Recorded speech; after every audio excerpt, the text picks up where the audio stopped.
I don't even know if I want to make this video. I feel bad all over. I have goosebumps. I'm like, I'm physically affected by just how dog booty cheeks this chapter was. What was this? This is the ending of JJK? No sequel, no nothing, 6 pages? I don't. We can't go out like this. We just can't go out like this. This isn't an ending to a story. This is just a manga that's not gonna get more chapters. What was going on with Kenjaku? What was going on with Takaba? Why did we introduce another cursed user just to have them run away without revealing who they were? Oh, but Sukuna's finger ended in the place that it started. I don't care. This is awful. This is awful. This ruins everything. The JJK historically good run, one of the most popular mangas of all time, and just destroyed in 5 chapters. Can't think of a manga with a worse ending than this. I'm gonna come out and say it.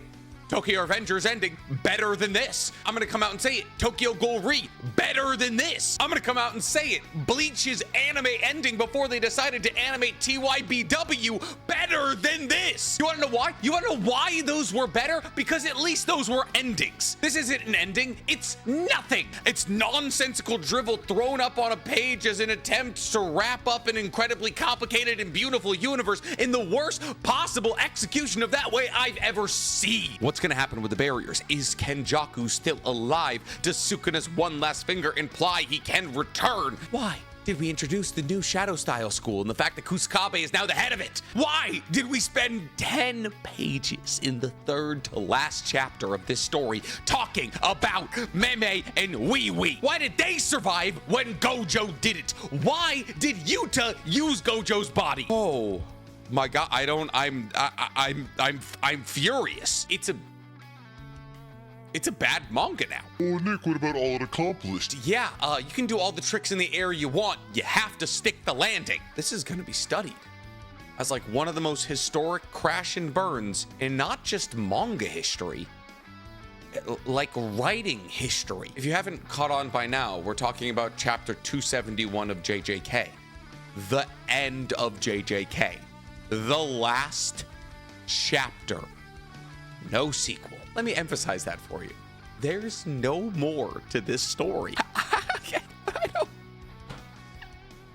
I don't know if I want to scream or cry. I'm physically affected by this. But yeah, we're talking about the last chapter of JJK today. All 6 pages of it. Because today we're talking chapter 271 of JJK Explained. Like the video, subscribe to the page, hit the noti bell, and follow all my other pages. Why, you could probably recite it for me. Why haven't you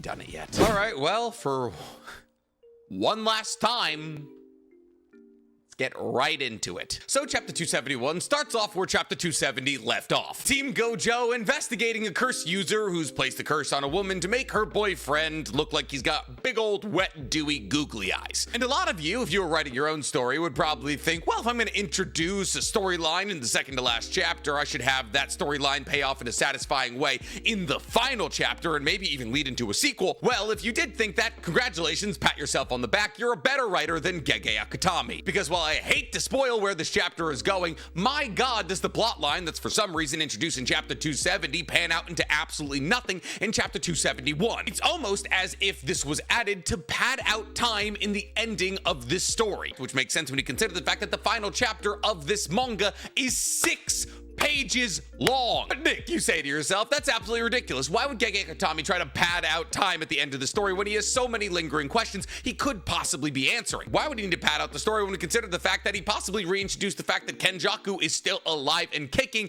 in the 2nd to last chapter? And if you're asking any of those questions, pat yourself on the back. You're a better writer than Gege Akutami. But nonetheless, Gege Akutami is the one piloting this ship. And thus chapter 271 starts off with Team Gojo standing in the apartment of 2 characters that just got introduced last last chapter, as Nobara talks about how she doesn't feel the seal or the influence of the technique that's being applied to the woman. For those of you who need a quick refresher, Nobara was assigned to checking out what was going on with the woman because Nobara is the only female member of Team Goja. Now, mind you, I don't have the fully translated leaks right now. In fact, I don't know if those will ever come out, as it seems as though the JJK leaks community died with this chapter, so I can't exactly tell you what each character is saying, but I can give you a pretty rough synopsis. Nobara starts off the chapter with the completion of her inspection, and Nobara tells us that she isn't able to feel any cursed seal or any residue on the woman who's been cursed, which would seem to imply so long as the thing that cursed this woman was not a cursed spirit and instead a cursed technique user, that cursed technique user must still be nearby, because it seems to be a somewhat continuous application of a cursed technique. Yuji then concurs with this conclusion, saying then that must mean that this woman is within the technique's radius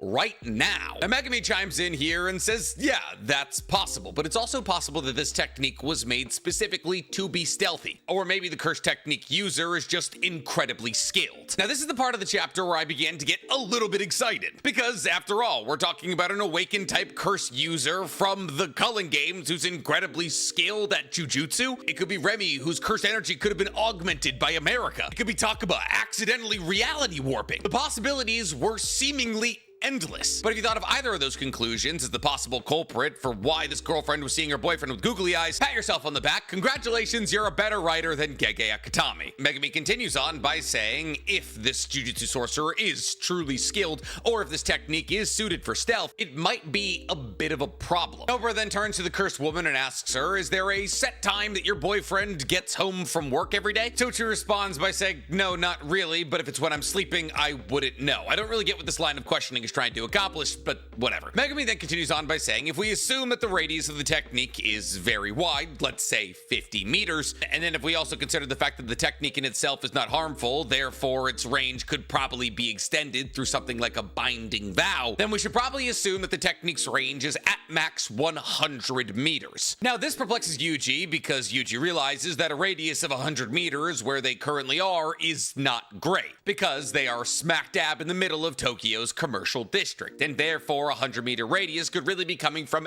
anywhere. But Nobara chimes in and says, well, it probably has to come from some unobstructed distance. As to say that while yes, 100 meters in all directions in Tokyo's commercial district could really mean anywhere, Nobara seems to be implying here is that the curse technique needs to be applied from an unobstructed distance, and therefore that greatly whittles down the possibilities of where this curse technique could be being applied from. And thus Yuji begins to craft up a plan and how they can look for this Jujutsu sorcerer, talking about how they should take the couple to the plains, and then when they're out on the plains where you can see in all directions very easily, they'll be able to spot the Jujutsu sorcerer. But from what I can read, and mind you, I'm doing all of my own translations here because the leaks are awful. Megami says because it's springtime, there's going to be a bunch of people out on the plains having fun, and thus it's at this point that Nobara provides her plan, which is that Yuji dashes off with the girlfriend on his back, and therefore the Jujutsu sorcerer has to chase after them at a high speed. But Megami once again shuts down this plan, and I cannot read what he said because the leaks are so bad. I'm assuming that Megami says something about people believing Yuji is stealing candy, because Yuji in his next panel says something along the lines of the candy was being sold by idiots. Now it's at this point that Nobara has a real brain blast and says, oh, why don't we go on a trip? We can get on a car or a train and drive south. This would force the culprit to chase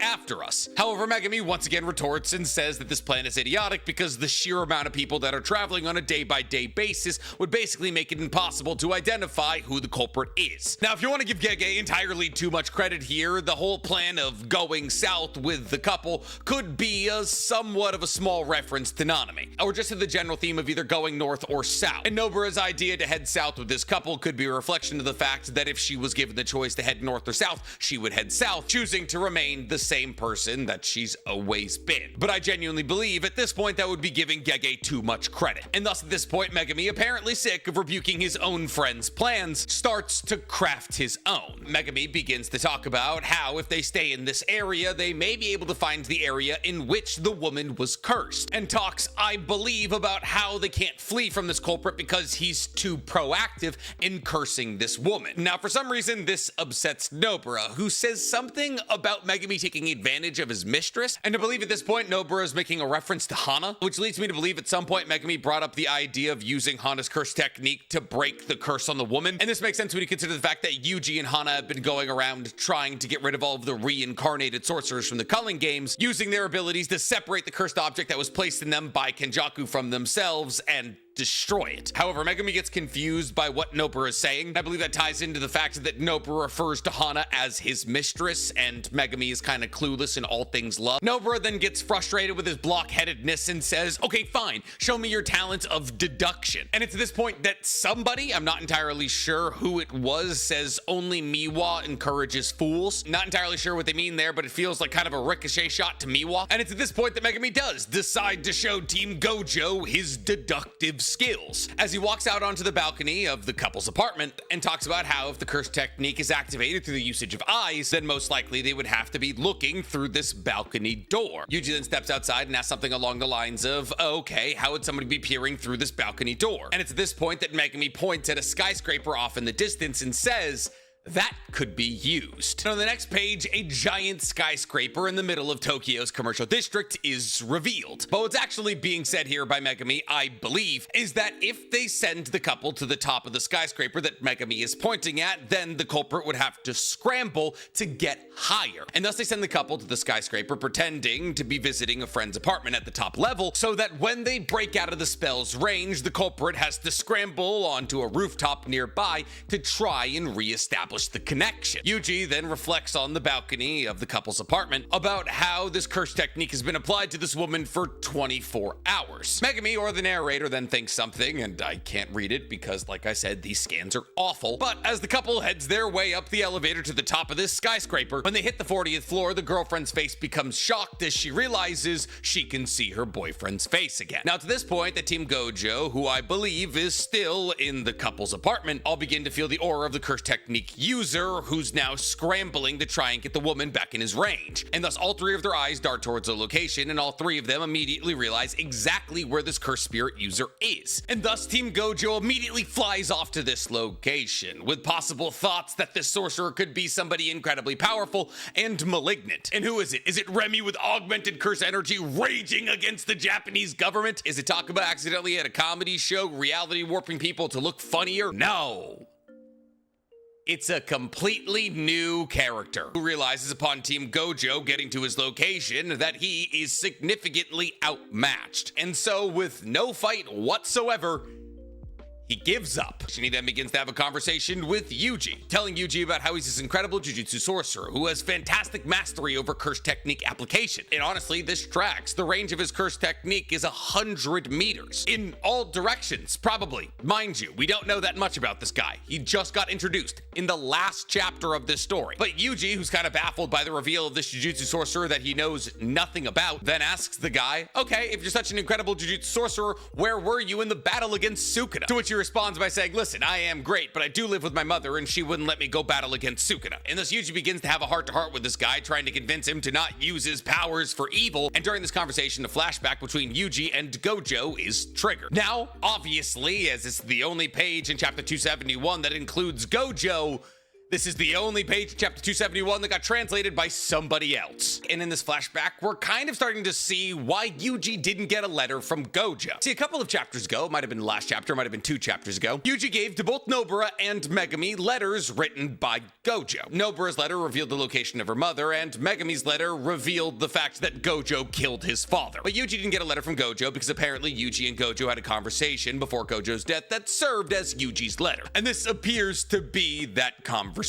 Now, this conversation opens with Gojo telling Yuji, if something happens to me, I want you to be there for me. I have loves and dreams too. One day, everyone, and by everyone, I'm assuming he means Team Gojo, is gonna grow up and leave me behind. Right? This is kind of sweet and also kind of sad. See, what Gojo is essentially saying here is that he's terrified of the day the Team Gojo is going to get old enough to graduate from Jujutsu High. And at that point, because they're all going to be adults, they're going to leave him behind and he'll be alone once again. And this is kind of sweet because he's also probably not just talking about Team Gojo. He's probably also talking about the second years, Yuta, Maki, Panda, Inamaki. And thus you can see that Gojo has a real connection with his students, that he had real love for them, and that in his dreams they wouldn't leave him behind whenever they graduated. But I will say, doing this flashback in the final chapter of JJK as a middle finger to everybody who wanted Gojo back is an absolute knife in the back. See, because not only are you being like, oh, this is what you wanted, right, Gege? You're also showing Gojo tell Yuji, when something happens to me, I want you to be there for me, when actively one of Yuji's biggest trauma points was the fact that he wasn't able to be there for Gojo in his battle against Sukuna, and the fact that this final chapter does not feature Team Gojo going to Gojo's grave. And thus in no feasible capacity is Yuji there for Gojo after something happened to Gojo at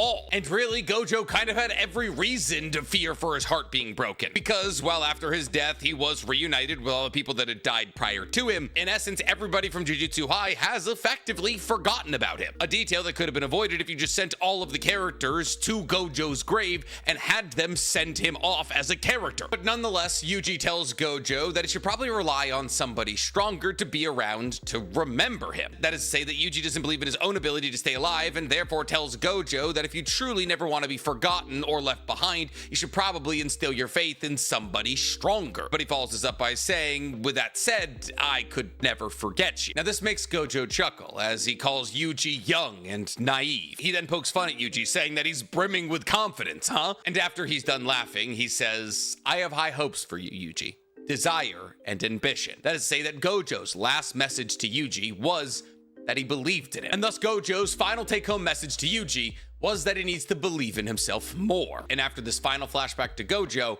we get the final 2 pages of JJK, which show us all of the students of Jujutsu High walking happily off into the sunset. As we see Inamaki, Maki, Yuta, and Panda walking in a top panel, Kirara and Hikari sitting somewhere, and Team Gojo laughing at each other as they walk away from what will be the last mission we ever see them partake in. And then on the final page of JJK, we see in the exact same box that the first finger of Sukuna existed in at the very beginning of this story, now rests the final finger of Sukuna, with an editor's note that thanks us for reading for 6.5 years and tells us to go ahead and buy the final volume of JJK on December 25th.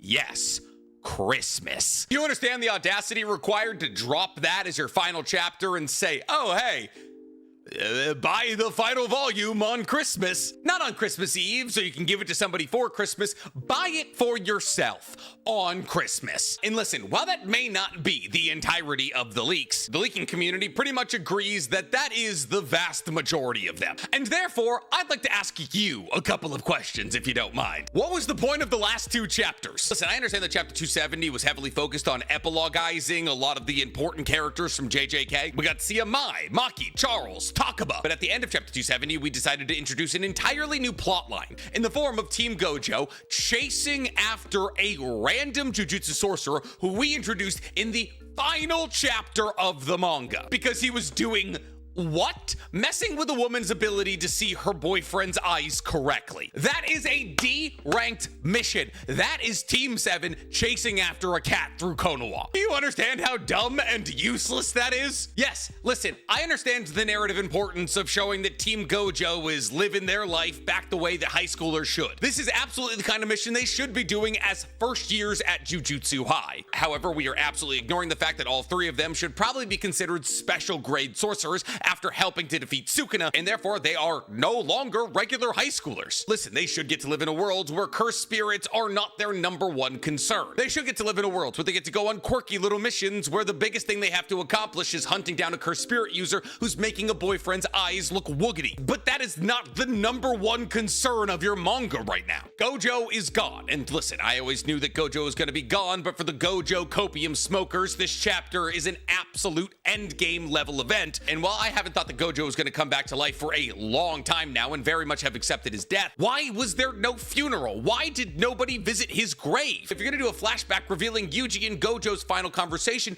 do that while they're at the grave. Not while he's having a conversation with some random you just introduced who couldn't get to go to fight Sukuna because his mother said no. Ties into the fact that there was no sequel announcement and that Gege and the team behind Jujutsu Kaisen had the balls to make a big announcement after the release of this chapter, and that big announcement was that JJK had sold 100 million copies. We never got exposition on how the curse corpses work, or really why they were created in the first place. Chozo died, but Mei Mei and Wee didn't. We never got the name or additional exposition on Yuji's domain expansion or how it worked. We never got to see the true power of Chimera Shadow Garden. Kenjaku got his head cut off, said that somebody was going to inherit his will. Nobody inherited his will. He maybe got reincarnated by Takaba. We're not going to give exposition on that. And the craziest thing is that you wouldn't have had to give exposition on it if you hadn't reintroduced that as a possibility in the second to last chapter of this story. We never got any lore on the Heian era outside of Yorozo's love for Sukuna and Takako's fear of Sukuna. We introduced the concept that the Kamo and the Gojo clans are probably going to go to war because both the Kamo and Gojo clans, while still the two most powerful Jujutsu families on Earth, are currently in a freefall, as the Gojo clan lost its Limitless and Six Eyes users and the Kamo clan got overtaken by Kenjaku after the Shibuya incident. We spent 10 pages on a candy store owner who was apparently the leader of the new Shadow Style school that Mei was somehow able to track down. Never got exposition on that. And after Mei kills the leader of the new Shadow Style school, who was apparently placing binding vows on all the people who joined the new Shadow Style school, Kusakabe became the leader of the new Shadow Style school and got rid of the binding vows, but was still one of the more powerful people in the Jujutsu society now, as he was the head of one of the most powerful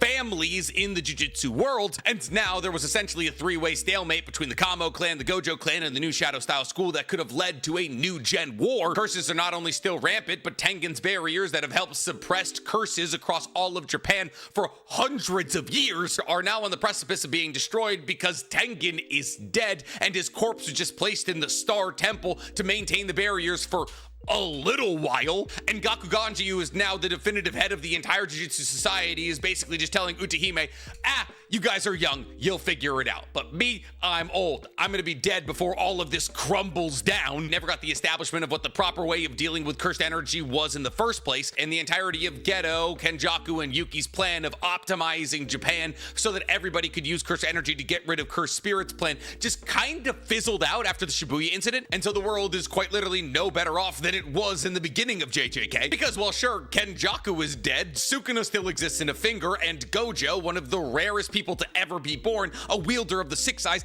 and the Limitless simultaneously, is also dead. And so as cursed energy is going to continue to be a problem, will probably be a bigger problem in the future when Tengen's barriers collapse. All of the smiling Jujutsu students who are currently walking off into the sunset are going to be placed in a similar situation as Nanami, Gojo, and Geto when they were young. The sole separation between cursed spirits and the non-Jujutsu world. And mind you, their situation is probably gonna be worse than the previous generations. And thus we never narratively established that either Gojo or Geto was correct. What was the proper way to make sure that Japan would no longer be affected by cursed spirits? Was it trying to establish heavenly restriction and standard people so they would stop leaking cursed energy? Is it forcing the entirety of Japan to become Jujutsu sorcerers so they don't leak cursed energy? Or is it to continually struggle against cursed spirits for the entirety of time, making Jujutsu sorcerers essentially indentured servants to people who don't even understand what they do for them? We don't know because it was never narratively established which was the superior route, because that entire conversation is abandoned with Yuki's death. But speaking of conversations that were abandoned,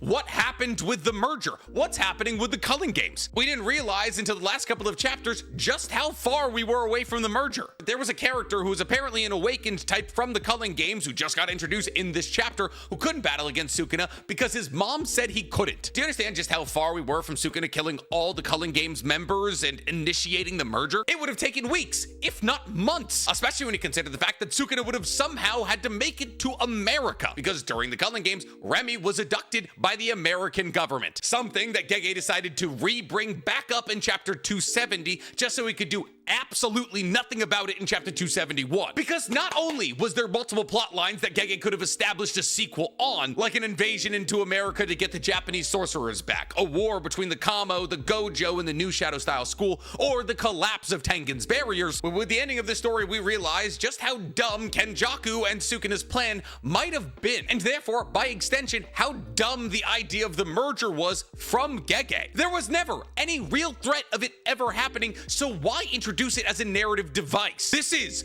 undoubtedly the worst ending to a manga I've ever read. Yes, this is worse than MHA. MHA's ending actually wasn't that bad. At least MHA's ending operated as an ending. It showed us what everyone was up to. It showed us the roles that everybody fulfilled in a post-all-for-one world. It showed us how society bounced back. And it showed us Deku reuniting with all of his friends to do the thing he loves most. Ironically, if the story ended with chapter 270, I would have been happier than I am right now. Because then, at least like with Hunter x Hunter, I could dream about my own possible ending. Now, if there's 10 to 12 pages of this chapter floating out there that the leakers weren't able to get their hands on, and if in those 10 to 12 pages I get a breakdown of everything that's happening in the JJK world and everybody visits Gojo's grave, well, then I'll be happy.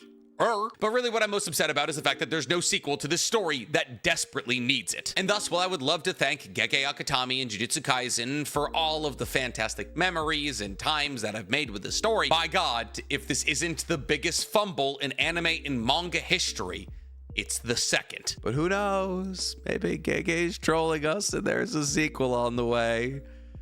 I'm starting to feel like it might be Gojover, guys. Is this the level of delusion that Gojo stans have been holding on to for the last year? God, by the way, if you know a Gojo stan who's been hitting that copium for the last year, reach out to them. The response you're seeing from me, now times that by 10, because not only was this ending hot booty cheeks, but Gojo is still very much dead. And they had so much hope. I'm probably gonna be doing another video about this chapter after Sunday when the official release comes out, because I'd like to know what actually happened in this chapter and see if it changes my feelings on anything. But for the moment, guys, tell me how you feel about the news that at least we know currently about this chapter.